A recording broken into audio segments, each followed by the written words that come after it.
السلام علیکم ورحمۃ اللہ وبرکاتہ۔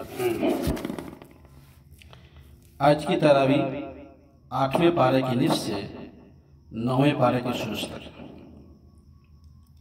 الحمدللہ 7ویں تراویح مکمل ہوئی۔ پہلی سورت جو آج پڑھی گئی سورہ اعراف۔ اعراف اس سورت کا نام اس مناسبت سے ہے، اس سورت میں جنت اور جہنم کا ذکر آیا ہے اور اس کے بیچ کا حصہ، جنت اور جہنم کے بیچ کے حصہ کو اعراف کہا جاتا ہے۔ ابھی آگے بتاؤں گا۔ دوسری چیز یہ ہے کہ یہاں پہ ایک الفاظ پڑھے گئے الف لام میم صاد۔ آپ جب قرآن کریم پڑھتے ہوں گے تو اکثر الف لام میم صاد، الف لام را، اس طرح کے الفاظ قرآن میں متعدد مقامات میں ہیں۔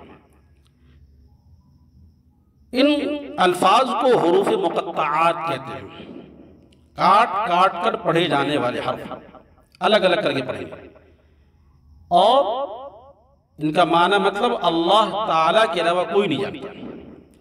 اور یہ ان لوگوں کے لیے قیامت تک کے لیے چیلنج ہے جو یہ کہتے ہیں کہ قرآن کریم کو نبی اکرم صلی اللہ علیہ وسلم نے خود سے گڑھ لیا ہے۔ اللہ نے کہا اس جیسے فَأْتُوا بِصُورَةٍ مِّن مِّثْلِهِ، اس جیسے الفاظ بنا کے دکھاؤ، الف لام میم صاد یا الف لام۔ یہ قیامت تک کے لیے چیلنج ہے، تم اس جیسے الفاظ نہیں بنا سکتے۔ فَإِن لَمْ تَفْعَلُوا وَلَن تَفْعَلُوا، تم ایسا ہرگز نہیں کر سکتے۔ شروع میں اللہ تعالیٰ نے نبی اکرم صلی اللہ علیہ وسلم سے خطاب کیا کہ یہ کتاب جو آپ کی طرف نازل کی گئی ہے، پس اے نبی اکرم صلی اللہ علیہ وسلم تمہارے دل میں اس سے کوئی جھجک نہ ہو کہ اس کے اتارنے کی غرض یہ ہے کہ تم اس کے ذریعے سے منکرین کو ڈراؤ اور ایمان لانے والوں کو نصیحت کرو۔ تبلیغ کا طریقہ بتایا گیا ہے، ایک تبلیغ کا اصول بتایا گیا ہے کہ آپ لوگوں کو بتائیے، لوگوں کو ڈرائیے۔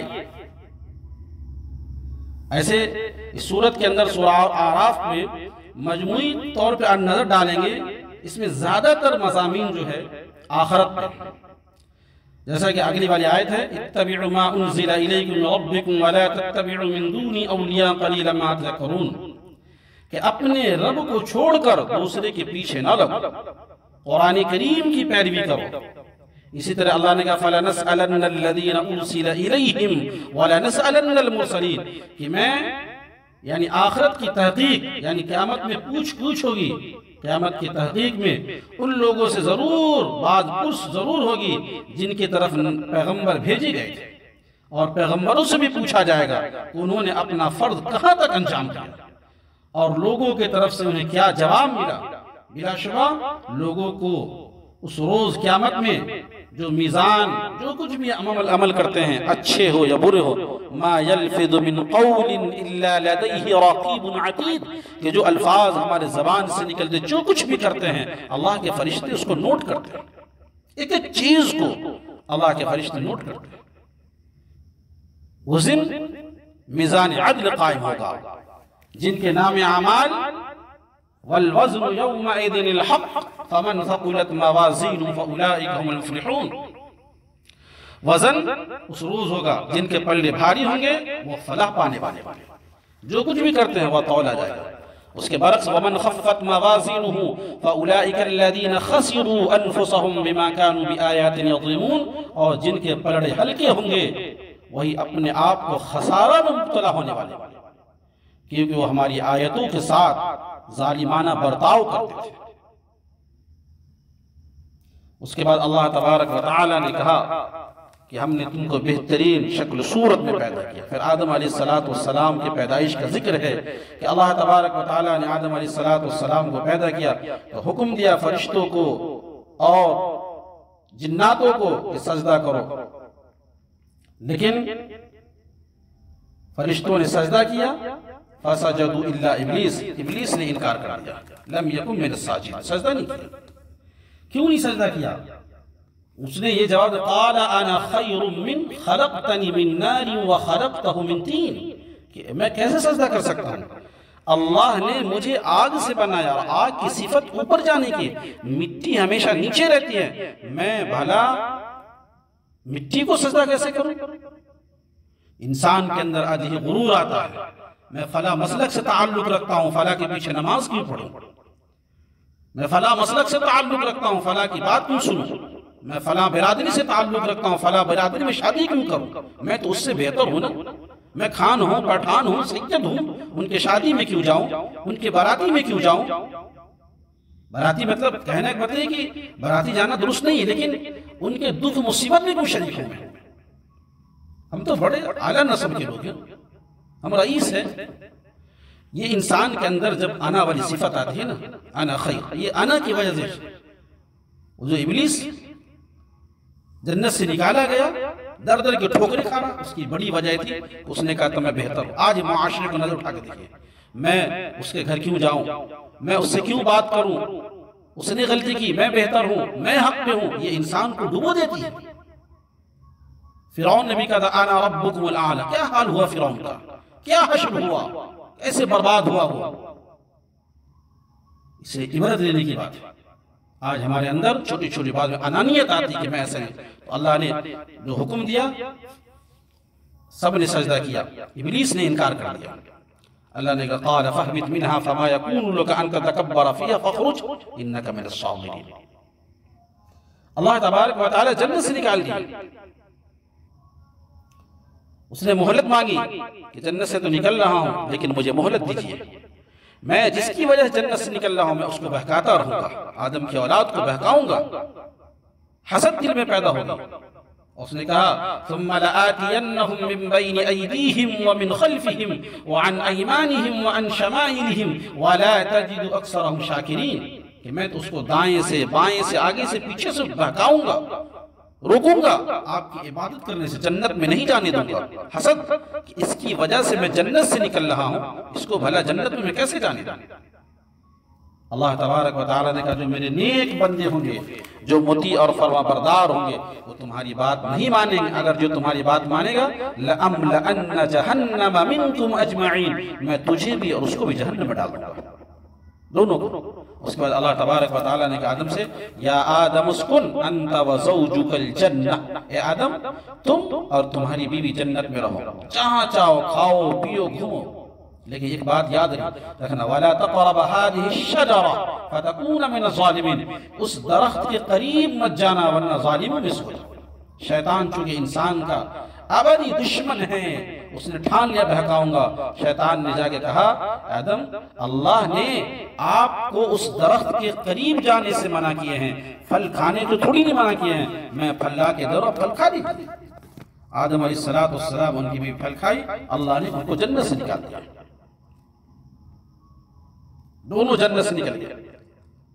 جنت سے نکلے دنیا میں آئے، نسل انسانی کا سلسلہ شروع ہوا۔ آدم علیہ السلام کو احساس تھا کہ ہم سے غلطی ہوئی، لغزش ہوئی۔ آدم علیہ السلام اللہ سے دعا مانگے ربنا ظلمنا انفسنا وان لم تغفر لنا وترحمنا لنكونن من الخاسرین، کہ رب کریم ہم سے بڑی غلطی ہوئی، چوک ہوئی، لغزش ہوئی، اللہ تو مجھے معاف کر دے، تو مجھے معاف نہ کرے گا تو ہم خسارہ پانے والے میں سے ہو جائیں گے۔ یہ بہت شاندار دعا ہے، اس کو یاد کرنے کی دعا مانگنی چاہیے۔ ایک بات اور بتا دوں کہ غلطی کر کے غلطی پہ اکڑ جانا یہ شیطان کی صفت ہے، غلطی کر کے نادم اور شرمندہ ہونا یہ آدم کی صفت ہے۔ غلطی انسان سے ہوتی ہوگی لیکن اکڑنا نہیں، اس غلطی پہ ڈٹی مت رہنا بلکہ اللہ کے سامنے معافی مانگنی ہے۔ اس کے بعد جو نیک لوگ ہوں گے وہ تو جنت میں چلے جائیں گے، اور جو بدکار ہوں گے وہ جہنم میں جائیں گے۔ جہنم میں جائیں گے، ان کے پاس جو آزمائشی ہوگی، جو مصیبت ہوگی، جو پریشانیاں ہوگی، اس پریشانی سے دوچار بہت، وہ جو جنت اور جہنم کے بیچ کا جو آراف ہے وہاں سے جا کر کے جنتیوں سے سوال کہیں گے وَنَادَ أَصْحَابُ النَّارِ أَصْحَابَ الْجَنَّةِ أَنْ أَفِيضُ عَلَيْنَا مِنَ الْمَاءِ، وہ کہیں گے جنتی سے، اہل جہنم یعنی جو لوگ جہنم میں ہیں جنتی سے کہیں گے اللہ تبارک و تعالیٰ نے جو آپ کو اپنی نعمتیں دی ہے تھوڑا رزق مجھے بھی دے دیجئے، اور پانی میرے اوپر تھوڑا اڑھیل دیجئے، ڈال دیجئے پانی، تاکہ جو عذاب ہو رہا ہے اس میں تخفیف ہو جائے، کمی واقع ہو جائے۔ کون کہیں گے؟ یہ وہ لوگ کہیں گے، کون؟ جہنمی لوگ جو دنیا میں بد کرداری کرتے تھے، اللہ کے احکامات کو نہیں مانتے تھے، اللہ کے قانون کی خلاف ورزی کرتے تھے۔ حکم ہوگا قالوا ان اللہ حرمہ علی الکافرین، اللہ تبارک و تعالیٰ رزق اور پانی تمہارے اوپر ہمیشہ کے لیے کافروں پہ حرام کراتا ہے۔ اس لیے دنیا کی گرمی کو ہم برداشت نہیں کر پاتے، دنیا کی مصیبتوں کو ہم جھیل نہیں پاتے، لیکن آخرت اس گرمی کو، آخرت اس پریشانی کو کیسے برداشت کریں؟ بہت مشکل ترین حالات۔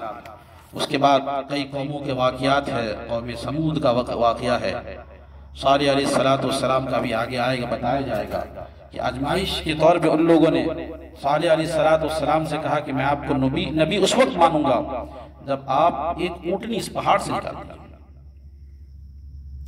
اللہ تبارک و تعالیٰ سے صالح علیہ السلام دعا کرتے ہیں، اور دعا کرنے کے نتیجے میں پہاڑ سے اونٹنی نکلتی ہے۔ اللہ تعالیٰ نے کہا کہ یہ اللہ کی اونٹنی ہے، اس کے چھیڑ چھاڑ مت کر۔ اس کے بعد چونکہ اونٹنی پانی زیادہ پیتی تھی، پانی پینے کی باری مقرر ہوگی، ایک دن اونٹنی پیے گی، ایک دن دوسرے جانور پیے گے۔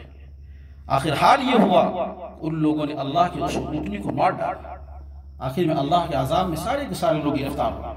میں نے بتایا کہ اللہ تعالیٰ نے متعدد پیغمبر ان کی امتوں کے حالات کا واقعہ ذکر کیا، اور لوگوں کی شرکسی بدعمالیوں کی وجہ سے ان پہ جو عذاب اللہ کی طرف سے جو مختلف عذاب نازل ہوئے ان کا بھی ذکر ہے۔ ابھی اور بھی آگے بتاؤں گا تاکہ لوگ نصیحت حاصل کریں۔ قرآن قصے کی کہانی کی کتاب نہیں ہے، تو انٹرٹینمنٹ کی کتاب نہیں ہے، اس سے عبرت ان لوگوں پہ عذاب کیوں آیا، اس طریقے سے آیا، کیا اس گناہ میں ہم ملوث تو نہیں ہیں، کیا وہ غلطی ہم سے تو نہیں ہو رہی ہے، اس لیے محاسبہ کرتے رہنا چاہیے۔ اور رسول کی رسالت کا انکار کا ذکر ہے، متعدد واقعات عبرت کے طور پہ ہیں۔ اس کے بعد اللہ تعالیٰ نے حضور صلی اللہ علیہ وسلم سے فرماتے کہا وَإِذْ أَخَذَ رَبُّكَ مِن بَنِي آدَمَ مِن ظُهُورِهِمْ ذُرِّيَّتَهُمْ وَأَشْهَدَهُمْ عَلَىٰ أَنفُسِهِمْ أَلَسْتُ بِرَبِّكُمْ قَالُوا بَلَىٰ، کہ اے نبی لوگوں کو یاد دلا دو کہ ہم نے روز الست تمام انسان کے روحوں کو جمع کر کے ان سے پوچھا تھا کیا میں تمہارا رب نہیں ہوں؟ سب نے جواب میں کہا بے شک آپ ہمارے رب ہیں۔ قالوا بَلَىٰ، کیوں نہیں آپ ہمارے رب ہیں؟ کیا لوگ اس معاہدے کو بھول کیا اس وعدے کے دن کو بھول کہ جو اللہ کو چھوڑ کے شرک میں مبتلا ہے؟ اور اس کے بعد جو ہے اللہ تبارک و تعالیٰ نے اس کا بھی شروع میں ذکر ہے، موسیٰ علیہ السلام کا ذکر ہے، فرعون کا ذکر ہے کہ موسیٰ علیہ السلام جو اپنا معجزہ دکھائے، فرعون انہوں نے پورے شہر سے جادوگروں کو اکٹھا کیا اور موسیٰ علیہ السلام کا مقابلہ کروایا۔ موسیٰ علیہ السلام جو اپنا معجزہ دکھائے، ان کے جادوگر جو آئے تھے کہنے لگے رب موسیٰ و ہارون، کہ میں موسیٰ اور ہارون کا رب کی ایمان لاتا ہوں۔ فرعون پریشان ہوتا ہے کہ میں اس کو بلایا تھا، میں تجھے انعام دوں گا، لیکن میرے خلاف یہ بجائے میری طرف سے لڑنے کے یہ موسیٰ کی فیور میں آ گیا۔ فرعون نے کہا لَأُقَطِّعَنَّ أَيْدِيَكُمْ وَأَرْجُلَكُمْ مِنْ خِلَافٍ وَلَأُصَلِّبَنَّكُمْ إِلَىٰ آخِرِهِ، کہ تجھے میں ہاتھ پاؤں کاٹ دوں گا، سولی بھی چڑھاؤں گا۔ جادوگروں نے کہا کہ میں جس رب پہ ایمان لا چکا ہوں تو میرے جسم کے بوٹی بوٹی کر ڈالو، میں باز نہیں آنے والا۔ اور فرعون سن، تمہاری طاقت اتنی ہے نا، جب تک میں زندہ تب میرے مرنے کے بعد تمہاری حکومت اقتدار ختم ہو جائے گی، مرنے کے بعد میری بوٹی جو کرنا لاج کرو، لیکن مجھے کوئی فرق نہیں پڑنے والا۔ تو یہ اپنے آپ کو جو بھی دنیا کا دستور ہے، جن کو اپنے طاقت پہ، دولت پہ، شہرت پہ، فوج پہ، اقتدار پہ غرور ہے، اللہ تعالیٰ ایک دن ذلیل کرے گا، ضرور ذلیل کرے گا۔ فرعون کو جو جادوگر پہ ناز تھا، اسی جادوگر کے سامنے فرعون، تاریخ گواہ ہے کہ جو بھی ظلم کیا ایک دن اس کو منہ کی کھانی پڑی ہے۔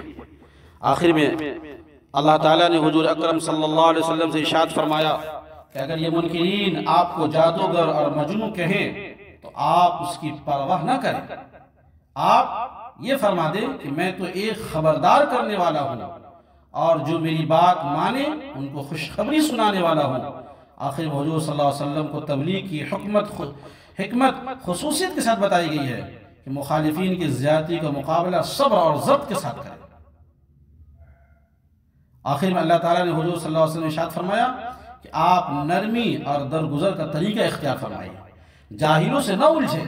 اے نبی، آپ اپنے رب کو صبح شام یاد کرتے رہیں، رو رو کر خوف کے ساتھ دل میں بھی اور با آواز بلند بھی یاد کیا کریں۔